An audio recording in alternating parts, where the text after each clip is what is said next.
중화도교회 성도 여러분들, 이 저녁 시간부터 이제 저랑 계속 주로 저녁 시간에 말씀을 많이 나누실 텐데, 오늘 제가 앞으로 이제 좀 쭉 해서 좀 시리즈로 드릴 말씀의 주제는 하나의 성경책입니다. 여러분, 우리 그리스도인들이, 교인들이 가장 많이 읽는 이 성경책 중에서 66권의 책 중에서 가장 많이 읽는 성경책은 뭘까요? 요한복음. 와, 많이 읽으시는군요. 또 뭘까요? 네? 예. 무슨 말씀인지 아시죠? 예. 물론 요한복음 좋은 말씀입니다. 제가 지난번에 설교도 했고, 우리 그리스도인들에게 가장 많이, 적어도 저에게 있어서 가장 많이 읽은 책은 물론 로마서도 좋고 요한복음도 좋고 잠언도 참 좋아요. 예? 한 달치로 딱 한 장씩 읽으면 좋거든요. 하루 한 달치로 해서. 근데 사실 창세기만큼 많이 읽는 책이 없을 겁니다. 동의하시죠? 올해도 창세기는 읽으셨죠? 예, 그래도 우리가 열심히 읽는 책은 창세기입니다. 왜냐? 저도 그랬어요. 성경 통독을 항상 시작하면 창세기부터 그래도 창세기 끝까지는 잘 읽거든요. 예, 또 유년 시절부터 저 천호동교회 출신인데, 멀지 않은 천호동교회 유년 시절부터 보면 우리 유년 교사 선생님들로부터 창조 얘기 정말 많이 들었고요. 아브라함 얘기 정말 귀가 닳게 들었죠. 이삭, 야곱 얘기 제 가족 같습니다. 정말 너무 많이 들어서 요셉 얘기는 말할 것도 없고요. 그 이야기들이 다 들어가 있는 책이 창세기니까 얼마나 재밌고 쉽게 읽힙니까? 그런데 쉽게 읽을 수 있는 책임과 동시에 그 중요성이 좀 간과되는, 어떤 면에서는 그냥 쉽게 읽히다 보니까 그냥 1월 달에 쓱 하고 지나가는 책. 솔직히 말씀드리면 이거 제가 성경 통독하다가 창세기 좀 이렇게 몇 장은 패싱한 적도 있습니다. 내가 다 아는 얘기니까, 오늘은 좀 바쁘니까. 저처럼 혹시 그러신 적 없으세요? 창세기 1장 1절 이거 내가 다 아는 얘기인데 이거 패스, 이런 식으로 말이죠. 여러분, 창세기에 대한 교훈을 이제 우리가 서론 부분을 통해서 우리가 오늘 나누려고 하는 건데요. 사단이 이 성경책을 참 싫어하겠죠. 사단도 성경책을 잘 연구한 존재긴 하지만 싫어하는 책이기도 해요. 그런데 이 성경의 여러 책 중에서 특별히 사단이 싫어하는 두 책이 있다고 합니다. 오늘 보게 될 창세기, 그리고 또 하나는 뭔지 아세요? 요한계시록. 왜냐? 이 창세기와 요한계시록은 다 사단의 몰락을 예언하고 있는 책이기 때문입니다. 창세기에서는 사단을 몰락시킬 자가 누구냐, 그것에 대한 예언이고, 요한계시록은 여러분들 다 알다시피 그 몰락의 전 과정을 아주 세밀하게 묘사하고 있는 책이거든요. 사단 입장에서는 자기가 망하는 내용이니까 얼마나 싫겠습니까? 사실 우리 성도님들께서 평신도 신학을 통해서든 아니면 유튜브를 통해서든 이 성경책 하나하나에 대한 연구들을 아마 많이 하셨을 거라고 생각하지만, 저는 그 중에서도 제일 중요한 게 저는 창세기 연구라고 생각합니다.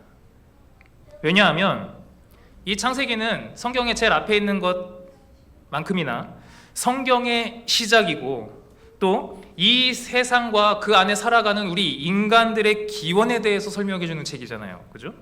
그리고 죄와 복음의 시작에 대해서 밝혀주는 책이기도 합니다.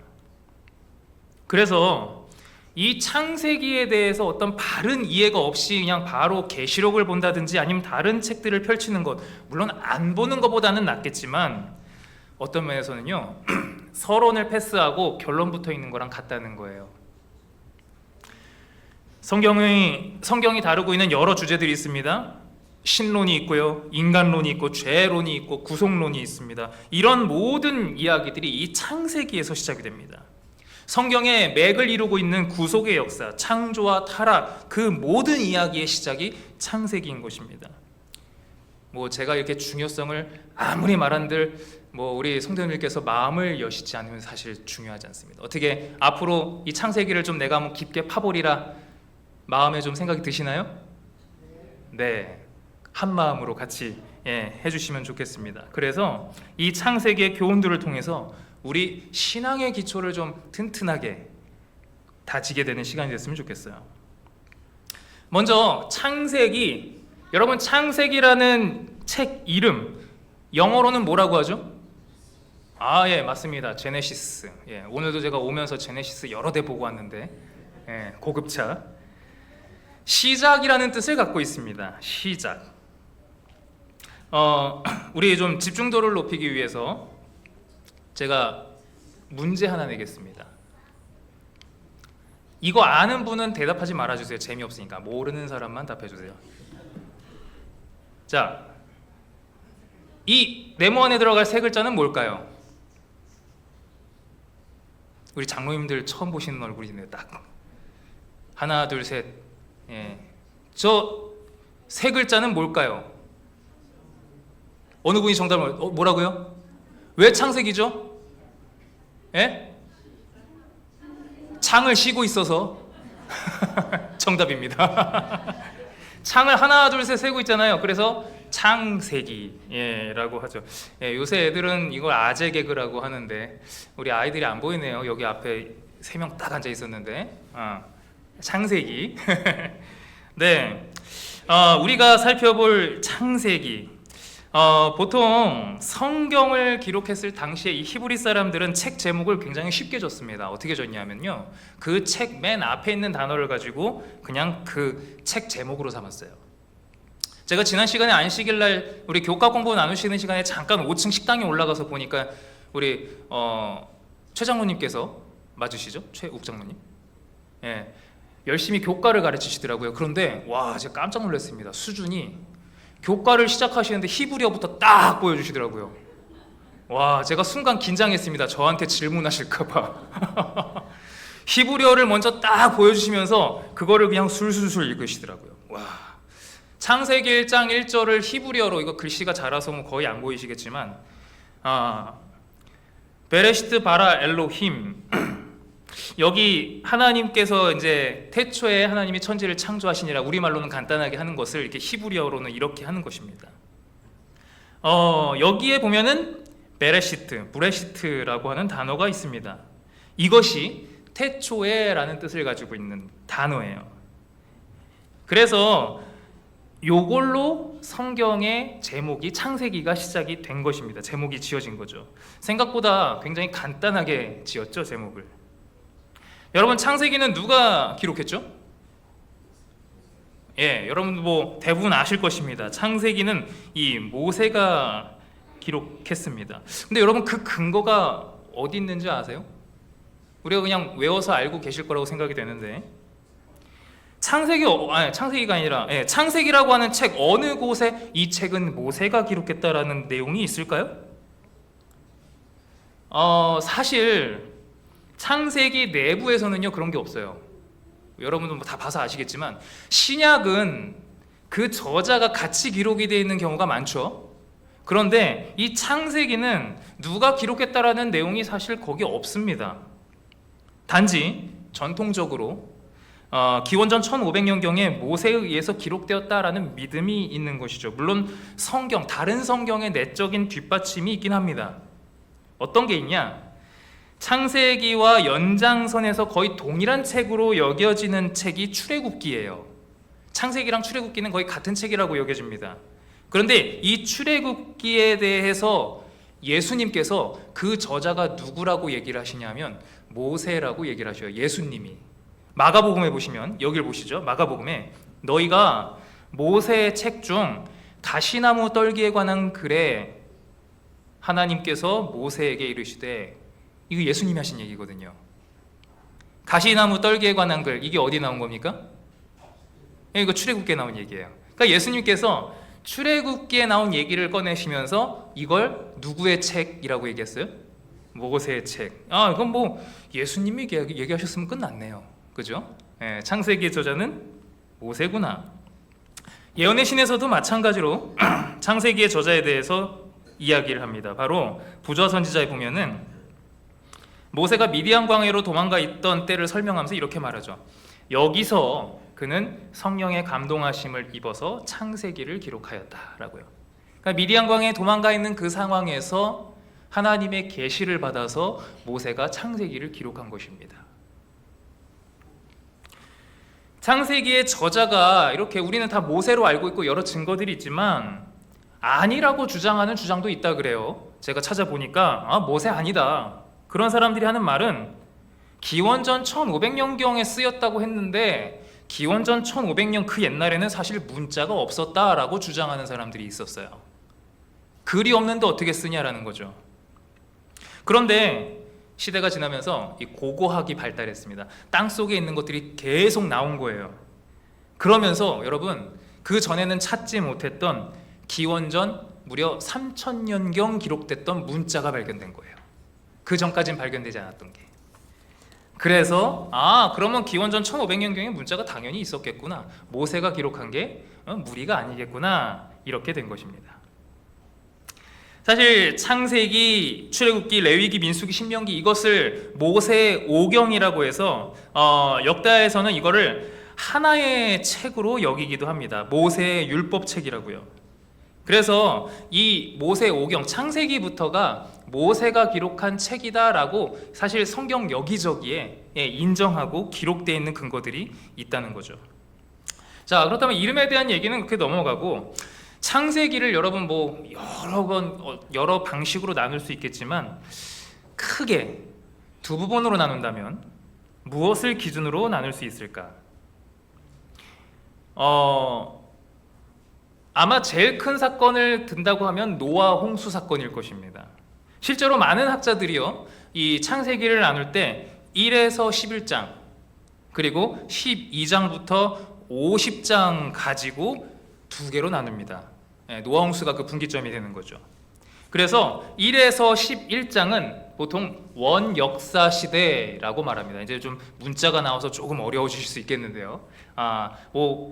따지고 보면 그렇게 어렵지 않습니다. 그 내용이 우주적이고 세계적이다라는 뜻으로 그 앞에 1에서 11장까지의 내용을 원역사 시대라고 말해요. 12장부터 50장은 족장사 시대라고 나눕니다. 여기는 가정적, 민족적, 이 가정적이라는 말이 되게 따뜻한 좀 가정적인 남자 이런 얘기가 아니라요, 이때부터 이제 부족이 나뉘기 시작한 거예요. 여러분 다 아시는 것처럼 하나의 민족이었던 것이 나뉘기 시작한 거죠. 여러분 아는 것처럼 아브라함, 야곱, 이삭, 요셉 이거 다 가족들입니다. 민족들이죠. 그리고 원역사 시대 이야기라는 것은 어떤 가족의 이야기가 아니라 천지창조 이야기, 또 인류의 타락 이야기, 노아 홍수 이야기, 바벨탑 이야기, 굉장히 세계적이고 우주적인 이야기를 담고 있죠. 그래서 그 성질이 굉장히 다른 것입니다. 확실한 차이를 보이고 있는 구분이죠. 창세기 전체를, 오늘 서론인데 창세기 전체를 이해하는 데 있어서 도움을 주는 한 세 가지 정도의 질문이 있습니다. 여러분들이 창세기를 이해함에 있어서 이 세 가지를 기준으로 좀 보시면 좋을 것 같아요. 첫 번째 질문은 하나님은 무엇을 하셨는가? 창세기를 보실 때 하나님은 무엇을 하셨는가? 그리고 두 번째, 이에 대해서 사람은 어떻게 응답을 했는가? 그리고 마지막 세 번째 질문, 그럼에도 불구하고 하나님은 어떻게 해주셨는가? 이 세 가지 질문에 대한 답을 찾아본다고 생각하시면 창세기가 조금 더 잘 이해가 되실 거예요. 자, 첫 번째, 하나님은 무엇을 하셨는가? 그 내용이 여러분들이 잘 아시는 창세기 1장과 2장의 내용이 됩니다. 하나님 뭐 하셨죠? 창세기 1장 2장에서? 우리 어린이들도 다 아는 천지창조를 하셨죠. 우리를 위해서 만물을 창조해 주셨습니다. 지음받은 인간이 살 수 있는 환경을 만들어 주셨어요. 그리고 사람을 자신의 형상대로 만드셨어요. 그렇게 함으로써 우리와 교제하기를 원하셨어요. 하나님께서는 하나님 형상대로 인간을 만드시고, 하나님은 그 인간을 다스리시고, 인간은 하나님의 대리자로서 온 세상의 만물을 다스리게 하셨습니다. 이렇게 하신 것이 하나님께서 구상하신 하나님 나라의 모습이었어요. 그렇게 해서 하나님의 나라가 건설이 되었고, 그렇게 하나님께서 지으시고 보기에 심히 좋아하셨던 것입니다. 이것이 하나님께서 태초에 하셨던 일이에요. 하나님이 무엇을 하셨는가? 자, 아까 두 번째 질문이 뭐였습니까? 그럼 이에 대해서 사람은 어떻게 응답을 했는가? 이렇게 창조해 준 것에 대해서 사람이 어떻게 응답했습니까? 그 내용이 바로 창세기 3장부터 11장의 내용이에요. 하나님께서 구상하신 건설한 이 아름다운 하나님의 에덴 동산이 죄가 들어오게 됐죠. 여러분, 그 죄의 문은 누가 열었습니까? 하나님이 지어주신 인간이 연 것입니다. 하나님의 사랑을 믿지 못하고 불신하고 더 나아가서 하나님보다 내가 더 높아지려고 하는 그 교만함이 결국 죄로의 문을 열어버리게 된 거죠. 우리는 단순히 그 선악을 알게 하는 나무의 열매를 따먹었던 어떤 하와의 그냥 단순한 그 행동을 봐서는 안 됩니다.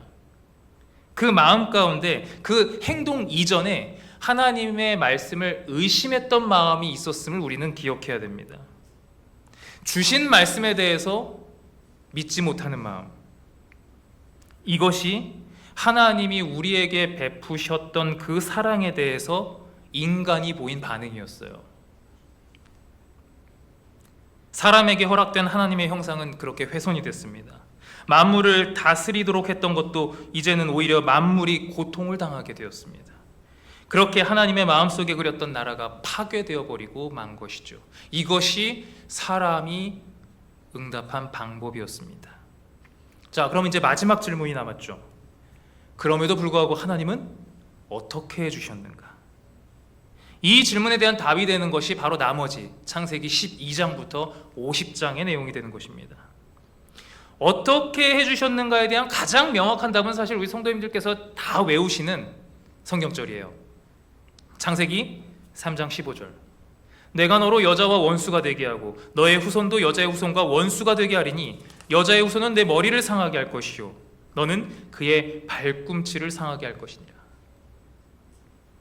내가 어떻게 하겠다라고 하는 하나님의 약속 가운데 이것은 첫 번째 언약입니다. 하나님의 약속의 첫 번째 언약이에요. 하나님께서 처음으로 내가 의지를 가지고 어떻게 내가 하겠다라고 지금 하시는 이야기라는 것입니다. 이제 앞으로 두 부류의 인류가 있을 것을 말합니다. 하나는 여자의 후손, 하나는 뱀의 후손입니다. 이 두 후손은 서로 원수처럼 적대감을 갖게 될 운명입니다. 서로 해를 주게 되는 거예요.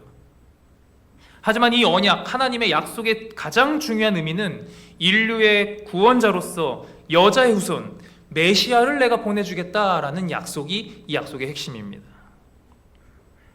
그럼 어떤 일들이 펼쳐질까요? 후손이 나타나는 언약을 지키시려는 하나님의 준비가 먼저 있을 것입니다. 하나님은 항상 준비된 자들을 주셔서 이 언약을 성취시키기 위해 준비하셨습니다. 하지만 이것을 저지하려는 반대의 노력도 있었죠. 왜 하나님께서는 아브라함에게 그토록 자손에 대한 언약을 열심히 주셨는가? 아브라함에게 말이죠. 하나님의 준비시키시는 은혜입니다. 아브라함에게 단순히 아들이 생기는 게 전부가 아니에요. 그 일을 통해서 결국 메시아의 탄생까지 이르는 이 구속의 역사가 일어났다는 것입니다. 우리가 하나님께 기도하는 모든 일은 단순히 내가 잘 되는 것으로 끝나는 것이 아닙니다. 우리가 드리는 기도가 나 하나, 내 가족이 잘 되는 것으로 끝나는 게 아니라는 말입니다. 나의 성공과 나의 번영을 통해서 결국 하나님의 나라가 가까워지게 되는 것이죠. 아브라함은 자신의 아들을 얻으면서 기뻤겠죠. 당연히 기뻤을 것입니다. 그런데 그 기쁨을 얻었을 뿐만이 아니라 그것이 결국 모든 인류의 구원의 소망이 되시는 예수님의 탄생으로 이어질 수 있었다는 것입니다. 그것은 아브라함이 하나님의 언약을 신뢰함으로써 가능한 일이었죠. 우리 중화동교회 모든 성도님들께서도 하나님의 이 약속, 하나님이 우리에게 주신 약속을 굳게 신뢰하시면서 그저 내 개인의 복을 누리는 데 끝나는 것이 아니라 하나님의 사업에 크게 쓰임받는 모두가 되시기를 간절히 바랍니다. 이제 창세기 1장에 대한 내용을 좀 보도록 하겠습니다. 창세기 1장은 다 아시는 것처럼 창조의 이야기입니다. 어떤 학자는 이런 말을 했어요. 창세기 1장에서 우리가 주목할 것은 무엇이 어떻게 만들어졌는가가 아니라 누가 그것을 만들었는가이다 라고요. 보통은 우리가, 저도 유년 시절에 창세기 공부하면서 첫째 날 뭐 만드시고, 둘째 날 뭐 만드시고, 셋째 날 뭐 만드시고, 요거 정말 중요하게 배우잖아요. 참 헷갈리기도 많이 헷갈렸었어요. 그런데 그런 것을 알기보다는, 첫째 날 뭘 만들었다, 둘째 날 뭘 만들었다, 그걸 알기보다는 누가 만들었냐, 누가 그 일을 하셨느냐를 아는 게 더 중요하다는 얘기입니다. 좀 배우신 분들의 얘기예요. 제 얘기가 아니라. 창세기는 사실 시작하려면은 하나님이 어떻게 계셨느냐를 먼저 얘기를 하면서 좀 시작해야 되지 않겠습니까? 하나님에 대한 얘기인데. 근데 이 창세기는 처음부터 하나님이 계시다는 어떤 말이나 어떻게 시작됐다는 말이나 하나님이 언제부터 존재했다는 어떤 그런 하나님을 증명하는 내용은 전혀 담고 있지 않습니다. 하나님이 어떻게 시작됐다는 내용을 담고 있지 않아요. 그냥 바로 뭐에 대해서 얘기해요? 창조. 하나님의 존재를 이야기하기 이전에 이미 뭘 얘기하냐? 하나님이 하신 일에 대해서 먼저 이야기하는 거예요. 하나님이 제시하시는 참 하나님의 기준이 있습니다, 여러분. 하나님이 제시하시는 이게 진짜 하나님이야 라고 말하는 세 가지 기준이 있다고요. 그게 뭐냐? 구속, 예언, 창조입니다. 이사야 44장 6절에 보면은 하나님은 이스라엘의 구원자인 만군의 여호와가 이같이 말하노라. 나 외에 다른 신이 없느니라. 구원의 능력을 가진 존재가 하나님이다라는 거예요. 하나님의 필수 조건 중에 하나는 구원이라는 거죠. 참된 하나님이라는 거죠. 그리고 두 번째는 예언에 대한 일입니다. 이사야 44장에 또 마찬가지 이렇게 얘기하죠. 장차 될 일과 장차 올 일을 그들에게 알릴지어다. 그렇게 하지 못하는 다른 신은 있음을 내가 알지 못하노라. 그러니까 장차 올 일에 대해서 예언하고 알려줄 수 있는 존재가 참 하나님이다 라는 거예요. 그렇죠. 맞습니다. 구속, 창조, 그리고 예언, 그리고 마지막이 창조죠. 천지를 짓지 아니한 신들은 땅 위에서 이 하늘 아래에서 망하리라. 그러니까 하나님의 아주 중요한 속성이 바로 이 세 가지라는 것입니다. 구속의 능력, 예언의 능력, 그리고 창조의 능력.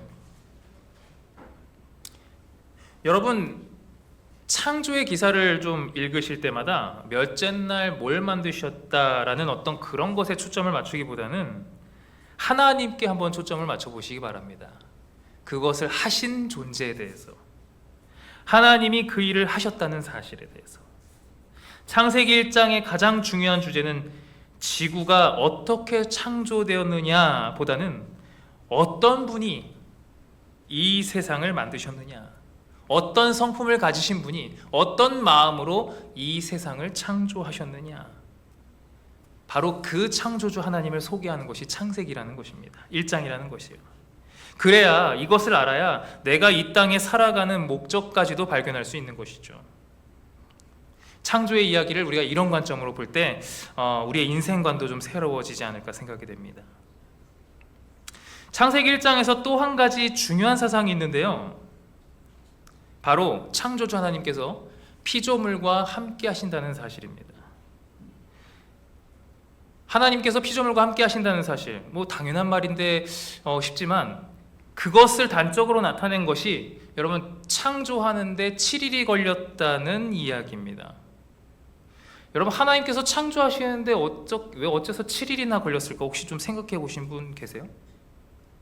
하나님이시라는 분이 어떤 분이시죠? 하나님은 시간의 구애를 받으실까요? 네, 하나님은 시간을 초월한 분이시죠. 공간의 제약이 있으신가요? 하나님은 공간의 제약이 없는 분입니다. 쉽게 말해서 시공간이라는 것을 초월한 분이 하나님이시죠. 그런 분께서 지구를 창조하는데 7일이 걸렸다. 이걸 어떻게 이해할 수 있을까요? 그냥 말 한 번에 싹 되는 거 아니겠습니까? 예, 맞습니다. 하나님의 능력 자체로는요 7일이라는 시간이 필요하지 않았습니다. 창조는 얼마든지 한순간에 하실 수 있었거든요. 하지만 7일이라고 하는 시간을 사용하셨습니다. 굳이. 왜 하셨을까? 하나님께서는 창조를 하시겠다고 마음먹으셨던 그 시작 전부터, 그걸 시간이라고 표현하지 않겠습니다. 그 시작 전부터 하나님은 이미 자신이 만들 인간, 우리, 피조물에게 허락할 시간이라고 하는 개념, 하나님이 만들어 두신 거예요. 이것도, 시간도. 인간에게 허락한 앞으로 허락할 시간이라고 하는 그 개념 속에서 하나님이 창조를 실행하셨다라는 사실이에요. 그분께서 직접. 다른 말로 하면 하나님이라고 하는 신적인 존재가 그 신들의 영역이라는 시간을 떠나서 굳이 이 시간이라고 하는 피조물의 영역으로 오셨다는 거예요. 그래서 그 인간의 영역 안에서 하루를 기다려 가시면서 창조하시고 또 하루를 기다려 가시면서 창조하시고 그렇게 하셨다는 거죠. 어떤 면에서는 참 답답한 일 아니겠습니까? 신의 입장에서는 말이죠. 여러분, 신이 인간의 영역에 함께하는 일, 이거 쉬운 일일까요? 쉽지 않은 일이에요. 그런데 우리 하나님께서 친히 그 일을 하셨단 말입니다. 하나님이 어떤 분이신지를 우리가 이런 일들을 통해서 볼 수 있는 거예요. 어떤 분이 우리를 위해서 창조하셨는지. 우리와 함께하기를 좋아하시는 하나님. 여러분, 그 극치가 뭐겠습니까? 우리와 함께하기 좋아서 하신 최고의 일이 성육신이라는 거예요. 인간의 몸이 되셔서 오신 예수님. 우리가 믿는 하나님은 그런 분입니다. 언제나 우리와 함께하고 싶어 하시는 분이라는 거죠. 그런 하나님이 계시면 여러분 감사하시죠? 네, 우리와 함께 하시길 원하시는 하나님께 감사하시길 바랍니다. 이 창조표 아마 한 번쯤은 본 적이 있으실 것입니다. 하나님의 창조 사역에 대해서 좀 표를 통해서 보여드리는 건데요. 글씨가 좀 작아서 안 보실 수도 있겠습니다만, 여기 보시면 오른쪽에 주황 쪽으로는 첫째 날, 둘째 날, 셋째 날 창조의 내용이 있고요. 오른쪽으로는 넷째 날, 다섯째 날, 여섯째 날 창조의 내용이 있습니다. 여러분 아시겠지만 하나님께서는요 그냥 대충 창조하신 게 아니에요. 여러분 첫째 날 뭐 만드시고 둘째 날 뭐 만드시고 이거를 그냥 쭉 외우시기도 하겠지만 이 틀 안에서 이해하시면 하나님이 참 질서의 하나님이시구나 알 수 있습니다. 여러분 첫째 날 하나님께서 이 빛과 어두움을 나누셨어요. 빛이 있으라 하시면서. 이것은 빛에 대한 창조였습니다. 그런데 그 첫째 날과 대칭이 되는 여기 왼쪽에 보시면 넷째 날은 해와 달과 별을 만드셨어요. 발광체들에게 그들의 역할을 부여했습니다. 그러니까 첫째 날은 빛의 근원을 만드셨고 넷째 날은 그것을 채우는 일을 하셨어요. 둘째 날도 보시면 둘째 날은 궁창 위의 물과 궁창 아래 물을 나누셨어요. 나누는 일을 했죠. 틀을 먼저 만드셨어요. 그리고 이제 궁창이 생기니까 다섯째 날은 무슨 일을 하셨어요?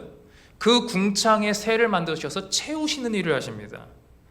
그 물에 물고기를 채우는 일을 하셔요. 이거 굉장히 아주 질서정연하게 하시죠. 셋째 날 물과 땅을 나누게 됩니다. 그리고 식물을 만들어요. 자, 그러면 여섯째 날은 이제 또 뭘 하시면 되겠습니까? 비어 있으니까 채워야죠. 그래서 이 땅이 분리된 곳에 사람을, 동물을 창조하신 거예요. 그리고 먹을 수 있는 식물을 사람들이 먹을 식물로 제공하신 것입니다. 이렇게 하나님께서는요 첫째 날, 둘째 날, 셋째 날 뭔가 틀을 만드시고 넷째 날, 다섯째, 여섯째 날은 그것을 채우는 일을 하셨어요. 굉장히 규모 있고 질서 있죠. 하나님은 질서의 하나님이십니다. 계획적으로 뭔가를 하시죠. 여러분 계획적으로 무엇을 한다는 것은 무슨 의미냐? 그것을 한 존재가, 이걸 직접 이렇게 하신 존재가 지적인 존재라는 거예요. 뭔가를 계획했다라는 것은 지적인 존재가 할 수 있는 일이죠. 지적인 존재가 이 창조를 했다라는 것을 단적으로 증명해 주는 것이 됩니다. 하나님께서는 분명 뚜렷한 목적을 가지고 만드셨어요. 진화론이 말하는 것처럼 우연히 이거 한 다음에 그 다음에 이거 그냥 생각나는 대로 이거 한 게 아니시라는 겁니다. 요즘 제 요즘도 아니죠. 꽤 옛날에 유행하는 만화 카툰이 있었어요. 이게 만화 그림 짤이 있었어요. 그게 뭐냐면은 하나님께서 뭐 사람을 만드실 때 이렇게 만드셨다 그러면서 어디 보자 뭐 우선 잘생김을 한 스푼 넣어볼까, 사람을 만들 때 잘생김을 한 스푼 넣어볼까 하다가 하나님이 실수로 와 부어가지고 정말 잘생긴 사람이 나왔다. 하나님이 사람을 창조하실 때 요런 게 한동안 굉장히 유행한 적이 있었습니다. 여러분, 하나님이 그렇게 만들다가 실수로 해가지고 잘생김을 부어주고 하다가 실수로 뭐 공부 잘하는 능력을 부어주고. 여러분, 하나님의 창조는 절대 그렇지 않았습니다. 하나님께서는 어쩌면 우리보다도 더 확실한 질서를 가지시고 그리고 목적을 가지시고 그 모든 것을 지으셨어요. 저와 여러분의 인생 역시 그렇습니다. 분명한 목적을 가지고 우리를 지으셨어요. 여러분, 창조는 곧 질서라는 사실을 꼭 기억하시길 바랍니다. 오늘 이 창세기의 서론에 대해서 좀 살펴보았습니다.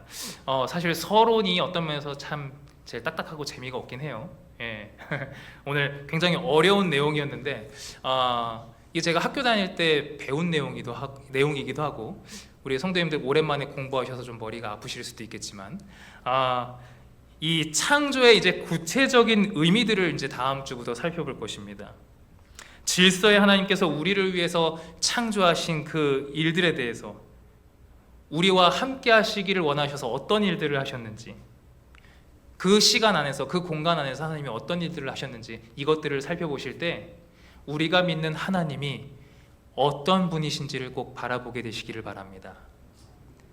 하나님께서 무엇을 하셨고 외우는 시간이 아니라 내가 아는 하나님이 어떤 하나님이신지 그분의 품성을 이해하는, 그리고 그 이해된 품성이 우리의 품성이 되는, 그래서 하나님 앞에 감사가 넘치는 우리 이 말씀 연구 시간이 되기를 바라면서 오늘의 시간을 마치도록 하겠습니다.